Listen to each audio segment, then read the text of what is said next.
s'il vous plaît.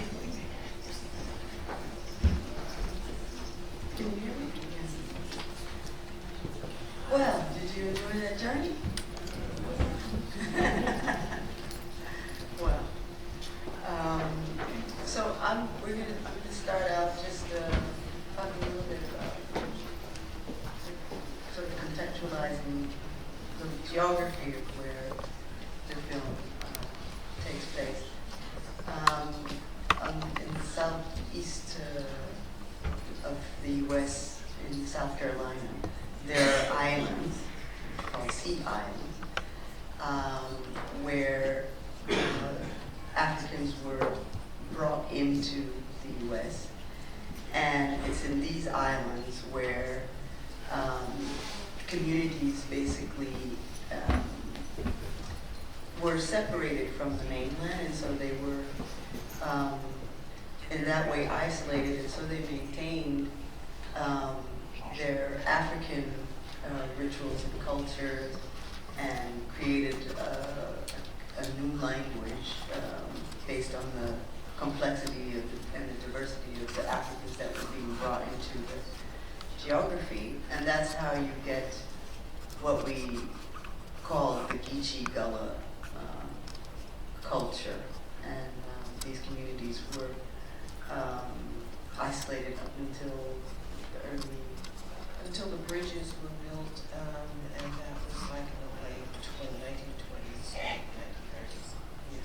So that gives you, also allows you to see how you can have such a clearly distinct language and traditions, and in the film you have the aspect when someone comes home and they are greeted by their elders, or how they meet their elders. You know, all of these kinds of things that you see are really essential aspects from the culture itself.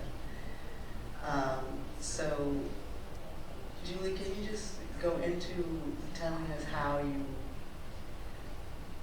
got to grips with this culture and provided recognition, or could see that it was something distinctive that you wanted to sort of engage with?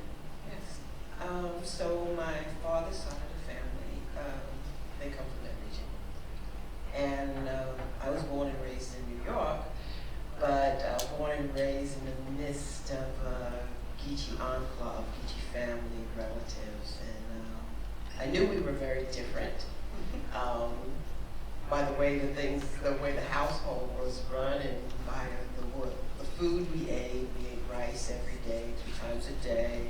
And as I told you the story about, we ate a lot of seafood, and we ate a lot of crabs. And my father would often come home with a big croquet sack full of live crabs, and he would just release them in the kitchen so they could run free, because he was teaching us how to choose the best crabs to eat, and you never want to eat a crab that's slow because it might be dying, and so that's not a fresh crab, so you don't want to even bother to cook them. So little things like that let me know that we were very different. I never wanted any one of my friends from school or from the housing project where I lived to know that we had crabs running around at times, and we just did family did all kinds of things that were just very, very non-traditional in a New York City housing project apartment. I learned more about my family's culture when I was in graduate school at UCLA, and I was able to use the research libraries and be able to sit at the feet of the scholars who had done a lot of research on the region. And I learned that this was this very peculiar culture came from the fact that they were so isolated and insulated for so many years. And it was to be celebrated, the fact that they had retained so many traits and traditions and religion from that had come generations before them, because they were the descendants of the African captives who worked the land in that region. And Julie, again, just as part of this journey, is this discovery, it seems, for both yourself, so connecting those things from your childhood, slow crab, don't eat that one, to your research with the Work in Progress Administration from the New Deal in the 1930s that really opened up these doors to this history that is not known to many Americans. So I think that's why your film really spoke beyond that subculture of America, because it opened up a side of America that many Americans don't know, right? Right, it was the WPA with the work projects. Progress Administration. Yes, the government in the 1930s under FDR hired writers and artists during the Depression to just go into the different remote regions of the United States, into, you know, the Dust Bowl in Oklahoma, and in, of course, in Seattle in the South, and to conduct oral histories. And it was from those oral histories that I was able to pull a lot of information from a primary source, because these were direct interviews with people who were perhaps born into slavery or came over on one of the last boats that, you know, full of African captives. So those are very important documents, and I came across them at UCLA. And just to kind of add on to that, can you, so we saw the movie brings you into the island at Igbo landing. Can you talk to us the significance of some of these things, both as you saw it in your research, but also as you saw it through your family? Okay, so Igbo Landing is a site. Igbo Landing is such an important site in the Sea Islands of the South. The Sea Islands runs all the way from North Carolina down to coastal North Carolina, coastal South Carolina, coastal Georgia, and coastal Florida. And it seems that there are tales of Igbo Landing and the Igbos who refused to live in slavery in every one of those states, those islands. Like, there are hundreds of islands, and every island seems to say, no, Igbo Landing is here, no, it's here, no, it's here. And the reason being is people are so proud, and they hold on to that tradition of that kind of resistance. Now, the story's been told many times. They often say that they walked on top of water and walked all the way back to Africa. Some say that they walked into the water, like I say, and drowned. But there are also children's tales that have been written about how they came off the boats and then they flew back to Africa. That's a more gentle version of the Igbo Landing tale. The Igbo Landing tale, I've seen it mentioned in films coming out of Britain, UK, and on the west coast of Africa, they're familiar with the Igbo Landing tales too. So it's kind of a tale that circles, you know, that kind of circles the world, that that there is such a thing as a resistance, that you would rather die and you'd rather take your family down with you and drown than to live in captivity as a slave. Yeah, and I mean, it's a beautiful loop, because the sort of subtitle of the festival is the Black Atlantic, and it's a phrase coined by the sociologist, intellectual Paul Gilroy. And I think it allows us to talk, just like you say, about this triangulation of the idea of Igbo Landing. But once you started creating the story around Daughters of the Dust, looking at the people that you put together on your team, you have a combination of artists, material artists, as well as cinematic artists. And Arthur Jaffa winning the Best Cinematographer award at Sundance in '91. But you also had, as your production designer, Carrie James Marshall.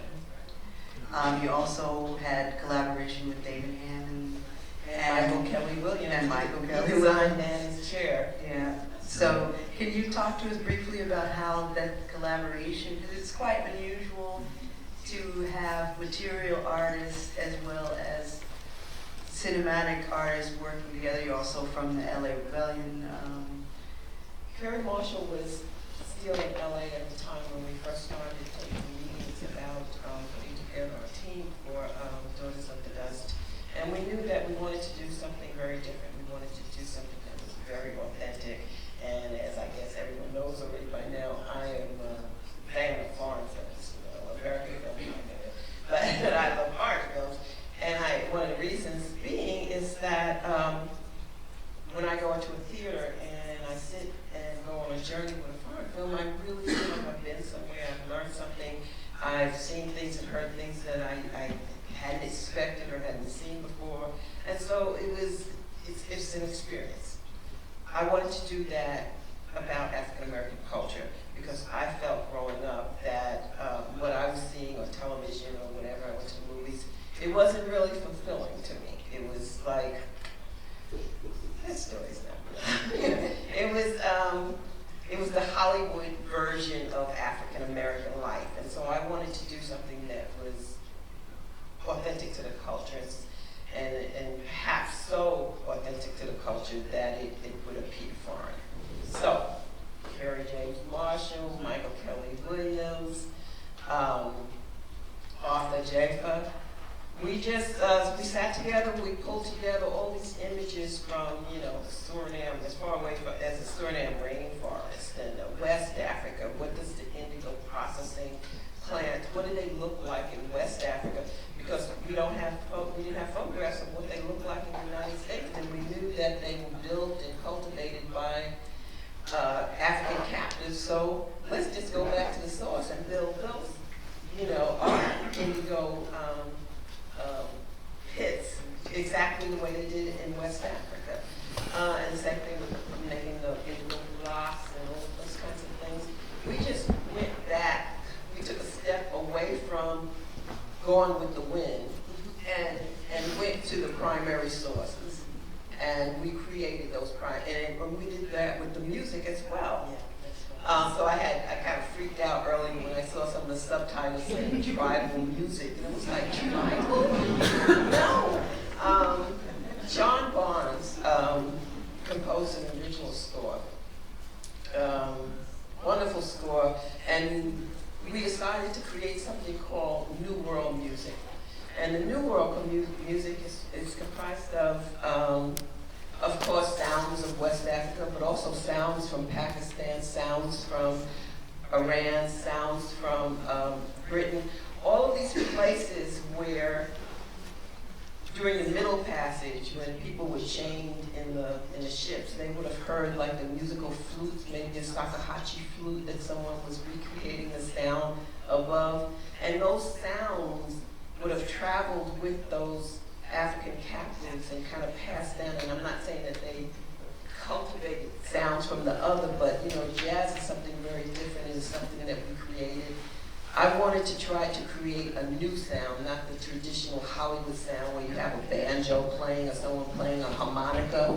I wanted a New World sound, and that's what we did. So it's not really tribal music, it's New World. And before we go out to the audience, speaking and building onto this theme of the sounds and the vibe that's created throughout the film, can you speak to us a little bit about how you recreated the language? Because we all three are Americans, and none of us sound like a peasant. And I couldn't even really wrap my mind around how that really started. What was that process like? Well, since I don't speak Gullah either, but my grandmother spoke a bit of it, and I know when growing up in New York City, people used to always ask me, "Where's your father from? He sounds strange." And it was like, he's from South Carolina. And we get so accustomed to seeing these films out of Hollywood where everyone has this southern drawl. It's like Gone with the Wind has really become the paradigm of what southern life is, to do red tied a certain way and ancient Mayan style. And all of that was created by a production designer or a costumer, or what you see coming out of Hollywood is real, So we was like, oh yeah, so the Gullah language, yes. So Gullah is English spoken with a West African syntax, and it is comprised of English words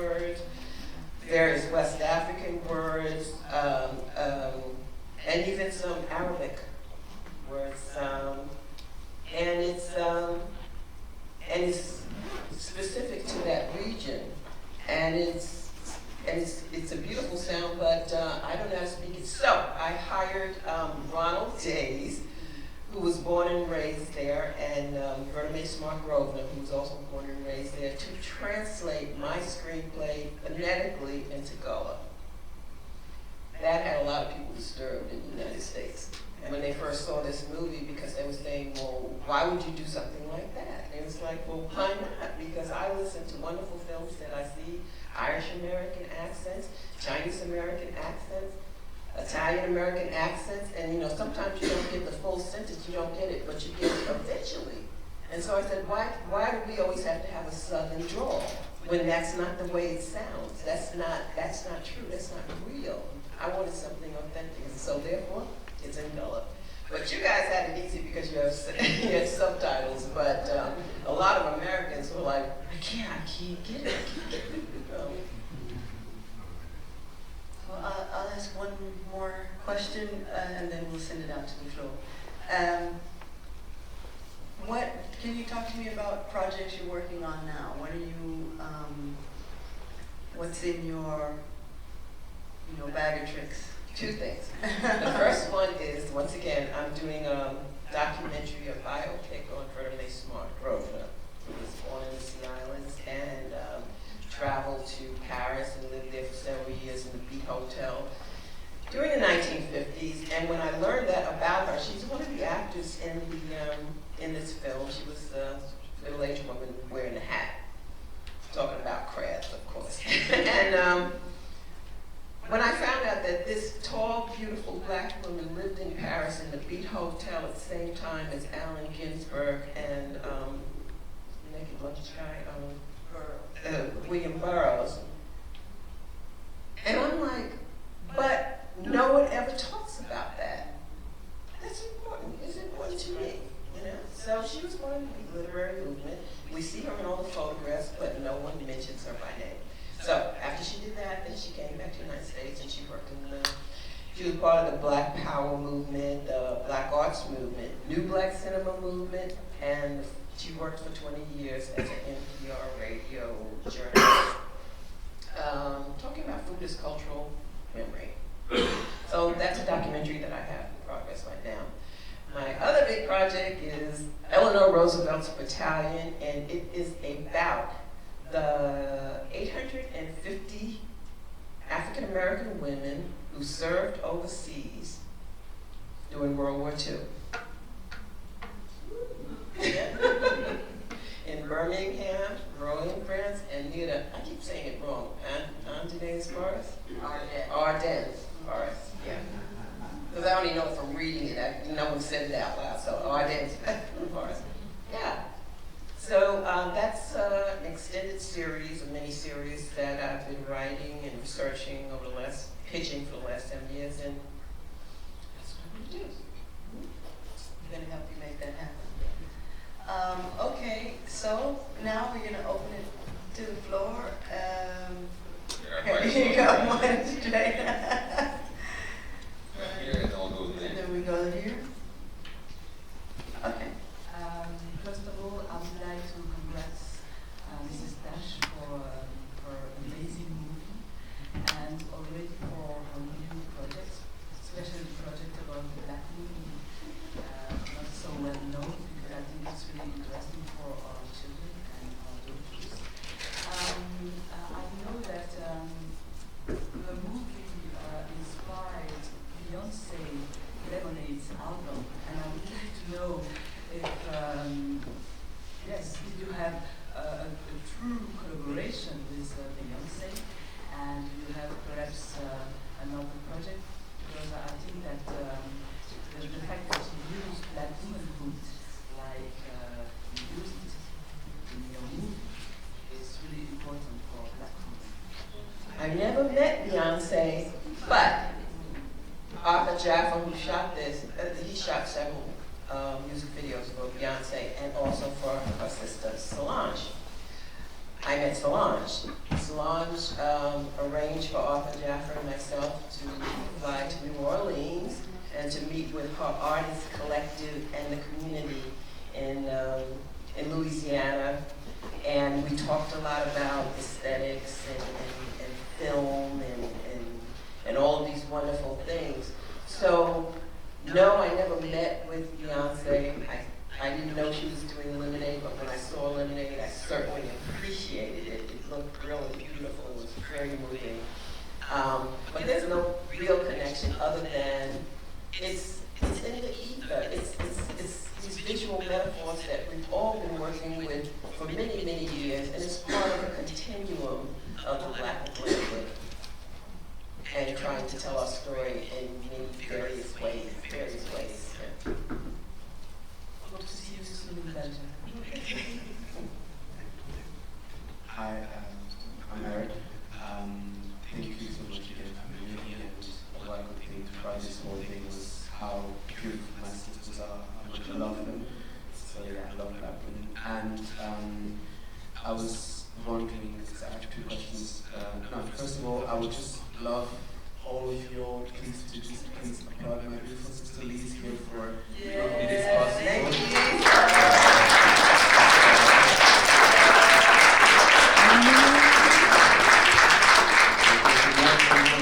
And how she's just been allowing us to see so much beautiful portrayals of our sisters and of ourselves. So just thank you for giving me that round of applause. Thank you for that email.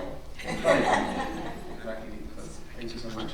So the first question is because so all this cinematography awards that you won for this. I know because when I see today shows like Insecure where Issa Rae and Yvonne Audrey's beautiful skin is just highlighted, it's beautiful, it seems like it's beautiful. And you worked on Queen Sugar, where you can see Rutina Weasley and Kofi Zerbo's beautiful skin being, it's like, that's all I can think when I watch that series, like their skin is so beautifully highlighted and beautifully shot.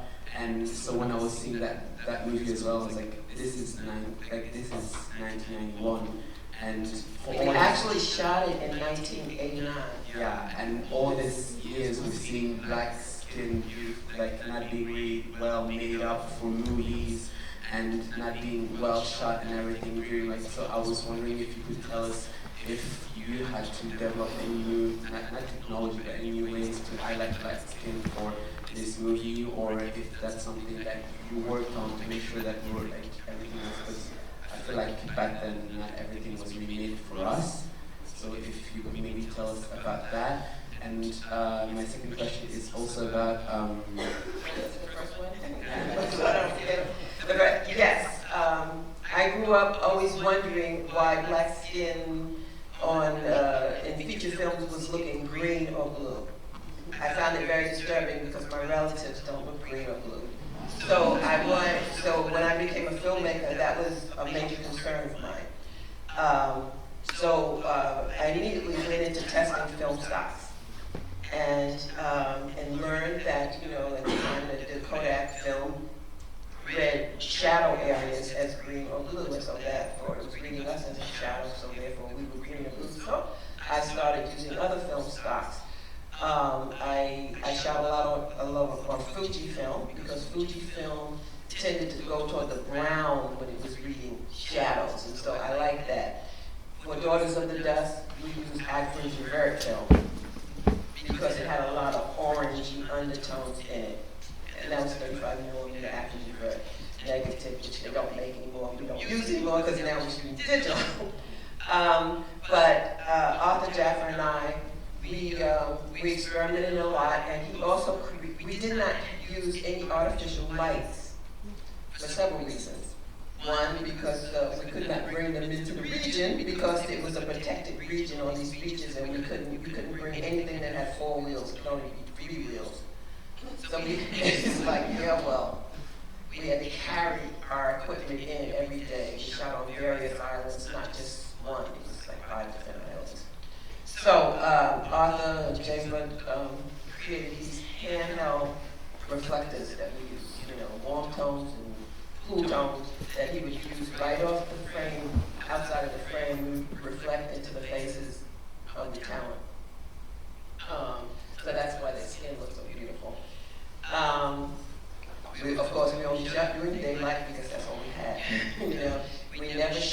high noon. We never shot between 11:30 in the morning and 1:30 in the afternoon. Now, a normal Hollywood film, they would not have that because you have to shoot, shoot, shoot, shoot, shoot. You can't waste time. But we know the overhead makes an ugly image and the shadows go all the wrong place. We wanted side lighting, so we shot early in the morning and we shot in the afternoon. Just because we were so concerned with how it looked on black skin tone, it was very difficult to shoot in the open air on white sand with white dresses and dark skin. So yeah, of course, yes, we studied Lawrence of Arabia, what they did out there in that desert. We studied, it was a lot of work went into creating the look that we have. It wasn't just haphazard, it wasn't, we weren't lucky by chance. We had 2 cameras and, there was a lot of humidity out there and cameras kept breaking down and all kinds of things. So it was a difficult shoot, to say the least. But we got it done and I'm pleased with it. And yes, we spent a lot of time on choosing the right film stars. Yes, thank you, because when I see that, when we hosted that Black Lives Matter, I think it also means that the quality of our representation matters as well. So we all deserve to be represented in the best way possible. Yeah, we deserve to be able to see the faces, the features, the faces of the people who look at it. Yeah, a man up in daylight deserves to pop on thank you. My second question was, so that's maybe some, because I heard that a lot of people were kind of, in America, black people were like distancing themselves from people who come from those islands because there was like a difference. That's what I heard from you actually on Thursday. And also, it's also about all these new genetic tests that people are doing in America to know where they came from in Africa and everything. So I just wondered if you could tell me, anyone from America, really just tell me about how our brothers and sisters over there are really reconnecting to wherever they came from, whether it's from the islands or all the way back from Africa, and how all of this is going and how they're approaching this journey of knowing where they come from and how they're reconnecting to all of that. Okay, we're going to answer the last one first. I am Congo, Cameroon, Mali, Senegal, British Isles, Scott Irish. How are we connecting? We're still processing. Okay. Let's see. The Geechee and the Gullah. Yes. There was a hierarchy, and the Geechee and the Gullah people were the lowest on the rung. African Americans from the mainland, from Mississippi and Alabama and Georgia and what have you, Chicago, they felt they were better than the Geechee and the Gullah because it was a misread. After the Civil War, when the Union soldiers, appeared on the islands to tell these people that they were free, the war was over and they were free, they found the Gullah and the Geechee people to be very different from the people, from the African Americans on the mainland. They were shocked. They were shocked that they spoke differently, they walked differently, they spoke, their religious practices were different, cooking, traditions, everything was different. What was different was they were acting West African. And that shocked them because it had been 400 years, right? So they were wondering how is this possible? But it was because of retention patterns, So they were isolated and insulated for so many years, so many generations, that they were still very West African. But as we know, it's not just one African country. There are many ethnicities and many languages and all of these things, and they were all of that combined. They did what they could to survive, but they were many languages, they were many ethnicities all combined, and that frightened a lot of people on the mainland. So they were considered like the lowest on the rung. And Julie, maybe you can add to that what your grandmother told you when you told her you were going to name your production company. Geechee Girls Productions. She said, she was not impressed. I was told not to tell people I was Geechee. Better come when we get to, don't mention it. It wasn't that they were ashamed of themselves, but out in public we were told not to share that with the public, but at home it was fine and they could speak in the Gullah dialect and act like Geechees and Gullahs, but outside. So that was a confusion that I grew up with, and so one of the reasons I wanted to do more research, which I did, and tell the story, because there were so many contradictions growing up. You know, how could you be so full of pride when the door's closed and you're at home? But if a neighbor comes in and then, you know, like, no, man, we're American. we're just like you, anything but being Gullah and Geechee. We have another question. There's a microphone here. Yeah. Thank you. I'm Modine Tambwe. I want to go on a touchy question, I find. It's always a touchy question. Making a film means having finance. And how do you cope with having finance to do what you want? I'm asking this because looking back, I'm from Congo, so I have a new sisters there. Wanting to make films on experience of the diaspora and also films that relate lives with when colonialism was on is quite touchy and difficult unless you respond to certain patterns. When it comes to subsidies for films, you're allowed, you get the subsidies if you come up with stories that has certain patterns and serve of a certain content or image that is wanted to be promoted. And I wonder, how do you work that? Can you share how you finance your films, unless it's a big secret? There's no secret at all. Let me back all the way up. Filmmaking is a very expensive venture, and it is, and you're always looking for money, begging for money, and trying to get grants and trying to get someone to assist you in your production, and you're trying to convince them that the story is great and it's going to sell and all of these things. But every project that I do, everyone has its own history. This particular film took 15 years for me not to shoot it. It took me 23 days to shoot it, but it took 15 years to raise the money. Other films, maybe not so much, much time. The film that I'm talking about that I'm trying to do with the Eleanor Roosevelt's Battalion, it's been 7 years since I first started trying to raise money. I'll get a call to do a television commercial. You just fly there, prep it, and do it, get paid. Coca-Cola. Music videos, they're fast. I've done several television movies. You prep them 6 weeks and you shoot it. So this was a passion project. This was a project of my own.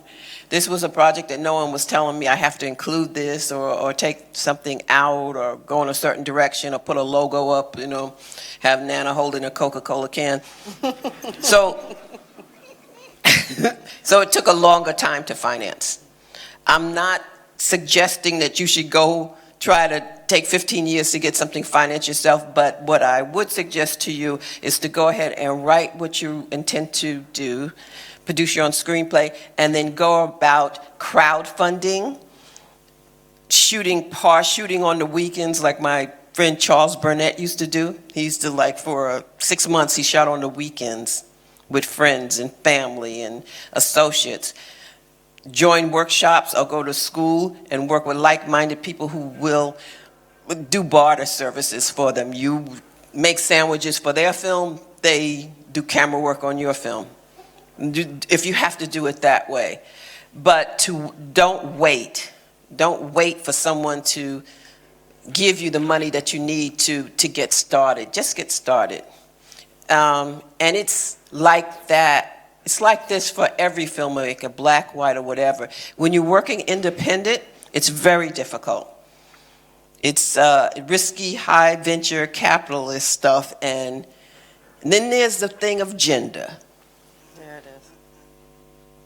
They seem to trust men with a camera more than a woman with a camera. But then now you could always tell them of the Patty Jenkins success with Wonder Woman. You could talk about Ava DuVernay. You could talk about Dee Rees, and Gina Prince Blythe would use them to say, look, these women have made some very successful films, their films have made a profit. My films don't necessarily make a big profit, but they get made eventually. Write up a business plan and just get to work. Okay? But don't be dissuaded by the fact that you may not get money right away. Sometimes even for this, I had to shoot a short trailer, and then I was pitching the trailer. I made a 10-minute trailer of this. And then I pitched it all around, and people said, oh, that's what you're talking about. Oh. Fundraisers, we raised money all over the place, but eventually we got the bulk of the money from American Playhouse theatrical films. But but these are better times. That was 1989. These are better times. You have digital cameras now. It's cheaper. We were working with film. That's very expensive. Okay? Okay, yeah, please. Yeah, thank you for that beautiful film. It's interesting to say that these are better times, because I think I can be a little bit romantic about a certain period. I think of that idea that every film's a documentary.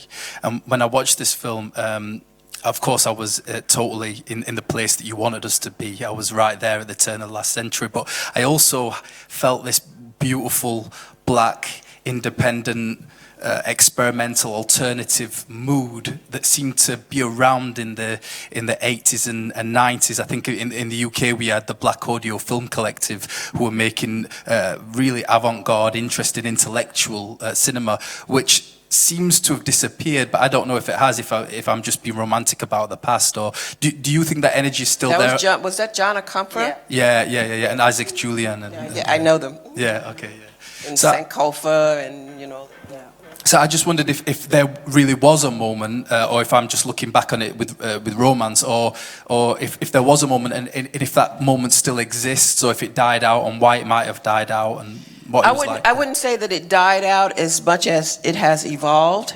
Like June Giovanni was part of it too, and now she has the Pan-African Cinema Archives in the UK.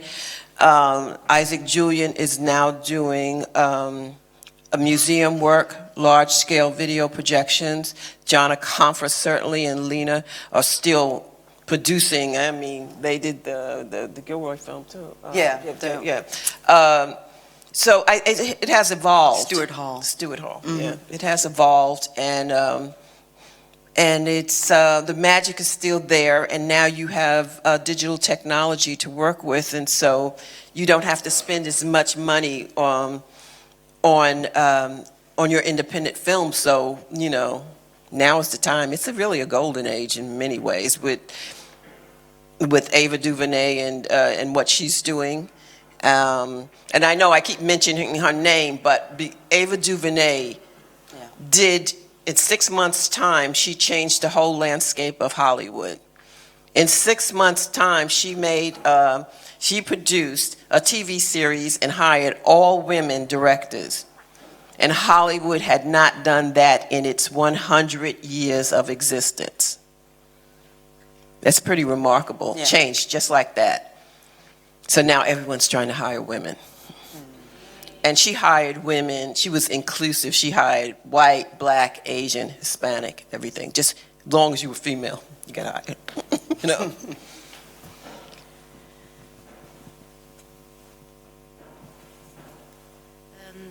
My question is, first of all, assuming that there's a momentum in this film among the US audience, considering the context. You may correct me if it's wrong or not. I assume that it's gaining a lot of visibility once more.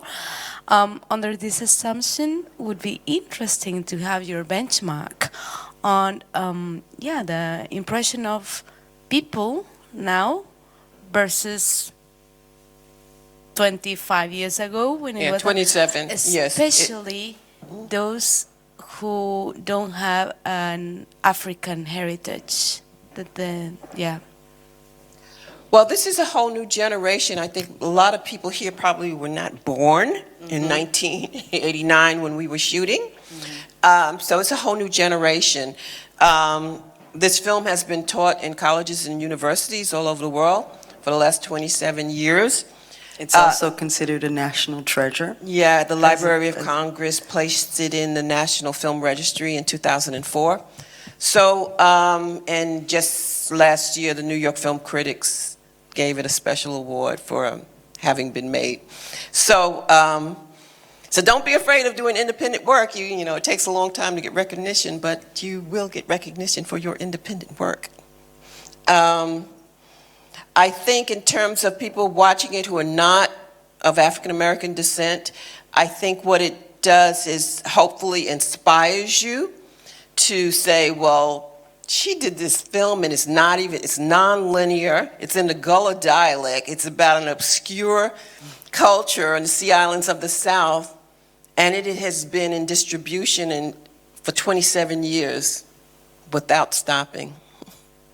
So, hey, make your films, tell your stories, share your voices. People will listen, people will come to see it, and people will appreciate you. So I think that's what it does, hopefully, continues to. Okay, I think, do we have, we'll take one last question? One last question? Okay. Hi, Julie. Well, thank you for the film and thank you for your presence and collaboration with the festival. It was fundamental. Just to continue the topic of, people that were not born in that period, and the film has been, it's so actual right now. I mean, it's the topics are always actual. They will never change. From your point of view, would you change something in it, or if you have the chance, would you make it in the same way? Oh, that's such a good question. And the second one. That's me 27 years ago. So I wouldn't touch it now. It's just like, think of an artist who paints a picture. It's done. You have to walk away from it. You can't come every year and say, add a little thing. I cut this out. Of course, it would be different. I'm a different person. I have a grown daughter now. So, hopefully I keep growing and evolving and learning and changing and expanding, not just my weight, but expanding mentally, So,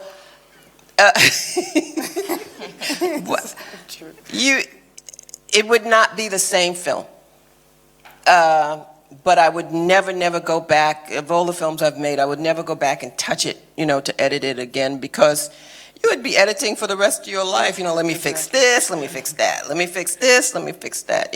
That was that expression many years ago, and I've moved on from it, and I've done other things. So, but that's a very good question, because I think all artists, when they look at something they've done before, there's a certain amount of distance I have from it, with it. I look at it and it's like, oh, yeah, it's like an old friend, but it's not like, oh, I remember the day I was shooting that scene. It's just an old friend that I visit sometimes. And second question, now in 2018, if you must do, if you have done the film now in 2018, how would you do it? And what would be an actualized version of your film now? 2018. Yeah. What would this be like? Yeah. Well, it would be a much faster shoot, because we'd be shooting digitally. We wouldn't have the same lighting concerns. We wouldn't have the same. The equipment is different. It's lighter. We had to, when we laid down dolly track to do some scenes to create movement in the frame, we had to shore it up, and it kept sliding. I don't know if you're familiar with film, but it's very difficult to lay dolly track in the sand. the shifting sands on an angle. It's very difficult. You have to rig it a certain way. So we wouldn't have that problem because now we have jib arms. You know, there's so many things that are different that, you know. Many of the concepts would be more intense because I actually cut out things that that I would be able to include now, and some of the things I couldn't shoot, and some of the it would be different, but it would be the same. How about that? Okay.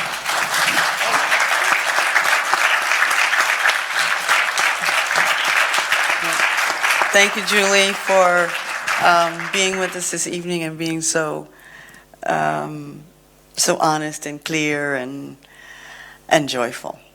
Yeah. I just want to thank Afropolitan Festival for this opportunity and for bringing Julie here to see this piece of work, which is just magical. And I think it's the, if I can say it like that, this is the first Wakanda. So we go now, but Jameson, I'd just give you the last word tonight, and thanks for your participation as well. Sure. Absolutely. So I just want to take a moment to thank you, Lise at Recognition, the Yes, team at Lise, beaux-arts. once again, hand clap. It started with an email to us at the embassy as well as an email to Julie, and we couldn't be happier to be part of this. The Chargé spoke on Friday evening at the debate, and it's just been a great opportunity for us to share our piece in this Black Atlantic element. It means so much to have Julie Dash here, to have Damon Davis here, and it wouldn't be possible without local partners. So thank you to the audience as well for dedicating your Sunday evening. I was excited to have Julie Dash here. I've watched the movie, I think, 4 times in the past week alone, and you know, watched it with my kids and brought this to them as well. So I'm glad that we don't have to remake it, or we don't have to make it in 2018 because you opened so many doors in 1991, right? So to add, if I might add to your question, I feel like another layer to that is, where would we be if that door hadn't been opened by Julie Dash's film, Exactly. right? And so thank you to everyone, and we look forward to working with you down the road. Have a good evening. Thank you.